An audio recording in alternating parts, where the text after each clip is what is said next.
Meron na pong mga indikasyon ngayon na talagang mananatili bilang Senate President. Ito pong si Senator Jesus Cordero. Ito ay kaugnay ng pagbuo ng bagong bloke na tinatawag diyan po sa Senado. Ito yung tinatawag na Veteran Bloc. Ito po yung grupo ng mga veterano na mambabatas o senador at sila po ay bubuo dyan.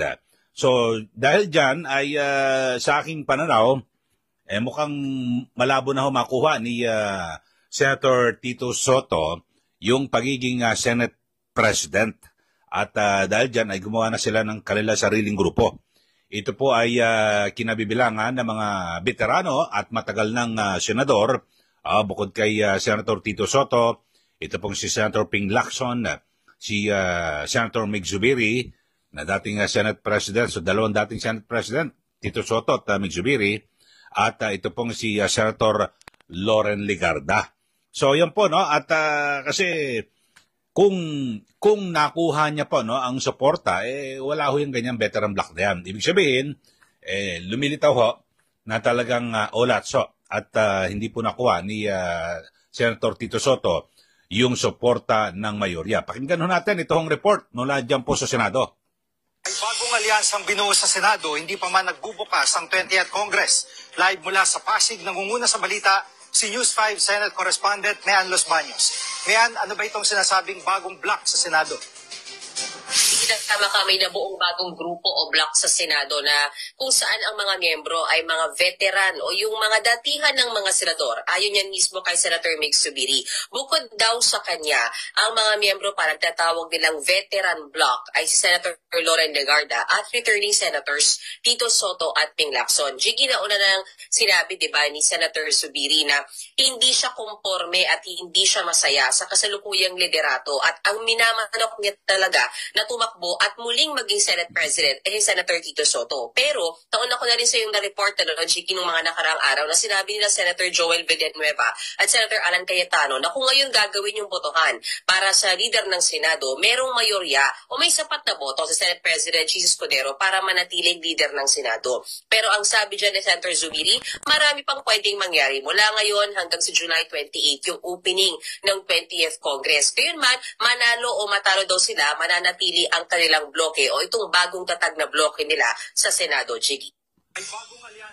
Okay, so yun ho, yung bagong bloke dyan po sa Senado, yung tinatawag na veteran block. Ibig sabihin, nagtayo na po sila ng ganyang grupo dahil sa mukhang malabo na ho na magiging Senate President. Ito pong si Senator Tito Soto sa pagbubukas po ng 20th Congress at dyan po sa July 28 na ho yan. Mga kababayan, at kaugnay ng gagawin na rin na State of the Nation Address ni Pangulong Marcos Jr. Kung ilan ba sila? Legarda, Zubiri, Lacson, Soto, 4 po sila. Kapag ganyan, pwede po sila na magsisilbing nasa minority. At kasi yung tatlo ho na talagang nauna na sinasabi, sila po yung nasa oposisyon, si Senator Richard Tiberos, Senator Bam Aquino at Senator Kiko Pangilinan. So pwedeng magsasanib puwersa sila. At base po sa tradisyon, halimbawa kung tatakbong Senate President, ito pong si Tito Soto, ay kapag siya po'y natalo, pwedeng maging siya na po ang tatayo naman bilang minority leader. At may mga pahayag na rin po itong si Senator Soto na handa siya na maging leader ng minorya dahil sa ginagawa niya na rin pala ito Noon nung si yubaong Senator Aquilino Nene Pimentel, ang Senate President, siya po ang naging Senate Minority Leader. So dito ho mga kabayan, at alam naman natin yung galawan ho dyan sa Senado ay mayorya lagi ang mananaig. At simple majority lang kapag 13 ang pumabor sa isang senador na siya ay maging Pangulo ng Senado, tapos ng kwento. So suma total mga kabayan ay ang Senate President na ay ito pong si Jesus Cordero, base sa mga indikasyon ngayon at may mga pahayag na rin. Nauna dyan, ito pong si Senator Alan Peter Cayetano at si Senator Joel Villanueva na kung saan meron na po silang numero. At maging na-interview ko rin ho itong si Senator Erwin Tulfo at binabanggit niya na doon sila kay Chis Escudero dahil sa napagkasunduan nilang magkapatid na si Senator Raffy Tulfo na sila po ay sasama sa majority, sa mayorya. So lumilitaw, talagang wala na ho. Kuha na po ni SP Chis Escudero yung nasabing posisyon.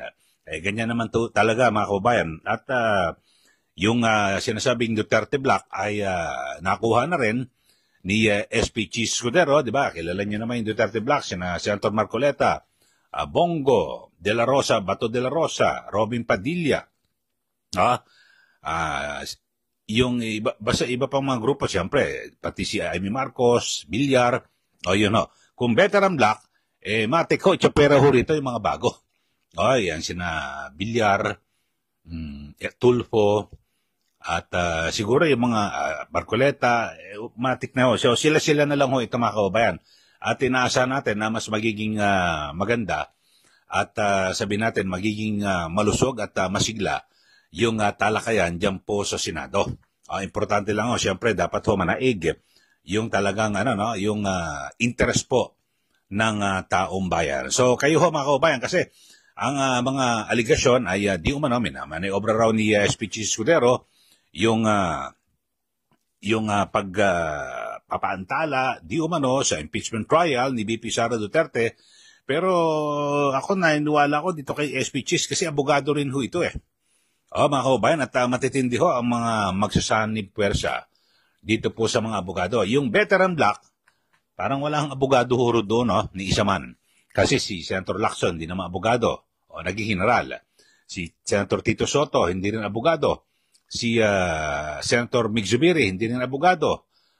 Di ba? Tapos si Senator Ligarda, hindi naman abogado, broadcaster. So yung apat na veteran Black ay hindi abogado. Bawal ang abogado sa kanilang grupo.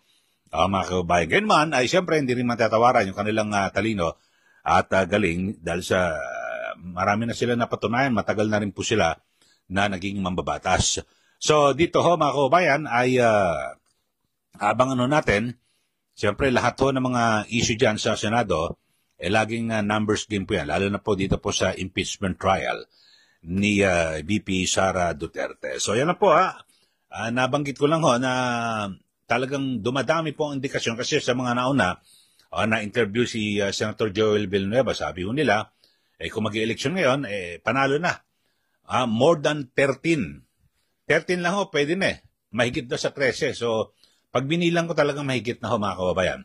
At parang suma total, kung ngayon, ang mga hindi na lang siguradong boboto kay Senator Chis Escudero, 7. 7 lang ho mga kababayan. So ilan na may iwan? 24 ho sila mga kababayan, di po ba? So kung 7, ilan sila? 17. Ang boboto pabor kay SP Chis Escudero. Kasi yung 7, yung 3 ho na kilalang nasa oposisyon, ito pong si Ontiveros, Pangilinan at Bamakino. Tapos yung 4 na veteran Black, 7 sila. So yung naiwan, nandun ako kay SPG. So yun po, maliwanag na ho mga kababayan. At least wala na ho ngayong labanan. At kasi ako naramdaman ko rin yung ganyang mga indikasyon nung nagsimula ng umatake at bumatikos at questionan birahin ni Senator Soto yung mga galawan noong 19th Congress. So doon ho nalaman na ho natin na tapos na ang boxing. At nakuha na po ni SP Chis yung mayorya ng mga senador. Sa aking bilang ay 17 yung kuha niya ho mga kababayan. Kasi 7 lang ho. 3, Bamakino, Pangilinan, Ontiveros, tapos yung veteran Black na 4. So wala ho. Okay na ho. Tapos na ang boxing. At abangan ho natin kung maninindigan ito pong si SP Chis Escudero sa mga naunang naging pahayag niya sa 19th Congress. At kung saan talagang pwedeng ma-dismiss yung kaso ho na impeachment laban kay VP Sara Duterte kapag meron pong nagmosyon at magbibilangan. Ulitin ho natin, numbers game, kapag simple majority lang ho kapag 13 ang pumabor, tapos na ang boxing. Paano 17 ho sila? O, 17 wala na ho, tapos na. At mukhang ang mangyayari ho dyan ay hindi na po matutuloy. Ito hong impeachment laban po kay VP Sara Duterte. So, yun ho. At ang sabi naman ho ng mga prosecutors at yung nagsulong po ng impeachment ay handa po silang dumulog sa Korte Suprema. Yan po pinakamabuting gawin. Kaysa magsasabi ho yung mga mambabatas at yung mga sinasabing mga legal expert na labag daw po sa konstitusyon. Kung labag ho yan sa konstitusyon, wag ho kayong magdada. Wag ho kayong magtatalak sa media o kung sa anuman, punta na ho kayo sa Supreme Court. O kasi ang Supreme Court ang magdidesisyon kung yan ba ay labag o hindi sa ating saligang batas. Yun po. At sinasabi nga, yung una, mukhang sa gagawin mo ang impeachment case na yan, yung issue na yan, uunahin dapat muna yung jurisdiction. May jurisdiction ba ang Senado para dinggin ito pong kasong ito, sabi nga ni Senator Alan Peter Cayetano. So abangan natin mga kababayan. So ang bilang ko ho ay 17 ang nasa kampo ho ni Senator Chis Escudero, 17 silang lahat. So 7 ho ang nasa opposition. So malabo na ho. Hindi po nila kakayanin na makabuo ng isang desisyon na ibabasura o hindi, i-acquit o i-convict ito pong si VP Sara Duterte sa impeachment court. Yan lang ho. Okay, so kayo po, ano yung pananaw nyo mga kababayan? At dito ho sa isyong ito. So malabo na ho, no? Kung 17 na po ang mayorya, sila na po masusunod. Kasi bilangan ho yan, laging bawat may issue, pwedeng mabutuhan. Simple majority, 13 lang ho. Okay? So comment na ho kayo mga kababayan dito po sa ating pinag-uusapan at ang sumatotal. Ang gagawin ho natin, yun na ho, kuwahan na po ng mayorya sa panguna ni SP Chis Escudero ang Senado at kung hindi po ba magbabago ang ihip ng hangin. At ito pong si Senator Chis Escudero sa kanyang mga naunang paninindigan noong 19th Congress, kaugnay dito po sa impeachment case ni VP Sara Duterte.